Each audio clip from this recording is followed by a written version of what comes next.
Hello বন্ধুরা, তোমরা কেমন আছো? আশা করি ভালো আছো। এখন আমি চলে এলাম শালবাজারা।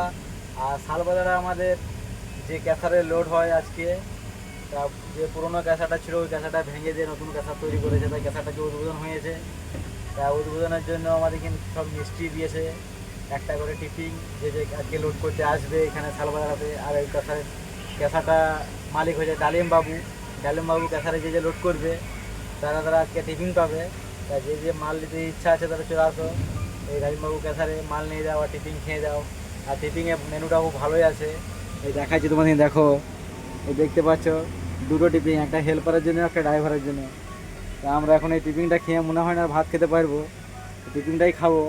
আর এই আমার হেল্পার নিয়ে এলো টিফিনটা। আর শালবাজারা ক্যাসারে লোড করতে ভালো লাগে, কিন্তু একটাই সমস্যা, মানে অনেকটা হাঁটতে হয়, হেল্পার দিকে হাঁটতে হয়। মানে 4-5টা আদিবাসী পাড়া আছে, আদিবাসী পাড়াতেই হাঁটতে হয়। আর হাঁটার কারণে শালবাজারা হেল্পার আসতে চায় না এখন। আর পাড়াগুলো ছোটো ছোটো পাড়া নয়, বড়ো বড়ো পাড়া। তো হাঁটতে খুব কষ্টই হয়, মানে মিথ্যা কথা না, সত্যি কথা এটা, যে আসবে সে জানবে।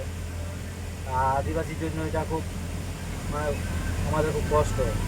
তা এটা যদি না থাকে শালবাজারা লোড করতে অনেক গাড়ি আসবে, ওইটা ভয়ে শালবাজারা গাড়ি খুব কমে আসে। তা ওই জন্যই বলছি, মানে এই হাঁটার সিস্টেমটা যদি তুলে দেয় ভালো হয়।